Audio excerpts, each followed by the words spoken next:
অত টেনশন করছো কেন? আর তো মাত্র 9টা দিয়ে তারপরেতে তোমাকে বউ বানিয়ে আমার বাড়ি নিয়ে যাবো। ছাড়ো তো, তুমি জানো ও কিসের জন্য তোমার সাথে 10টা দিন চেয়েছে? আরে জানি গো। তুমি কিচ্ছু জানো না। ওই 10 দিনের মধ্যে তোমাকে ভালোবাসা দেখে এমন মায়া জালে জড়াবে, তুমি আর আমার কাছে ফিরে আসতে পারবে না। ও আমাকে যতই ভালোবাসো আমি তো শুধু তোমাকেই ভালোবাসি।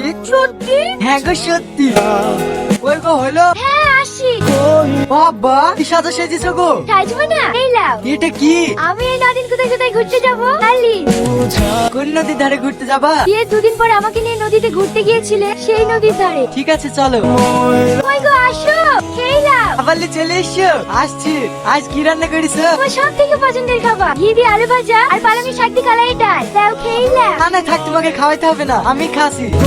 ভুলে গেল, আগে যখন মাঠে কাজ করতে আসতাম আমি তোমাকে এইভাবেই খাইয়ে দিতাম। আচ্ছা আচ্ছা ঠিক আছে। লাও লাও হাঁকারো হাঁকারো। আমি আর ভাবছি আমার জন্য খাবার লেসি নাকি? তোমার জন্য খাবার লেসি, তুমি খাও।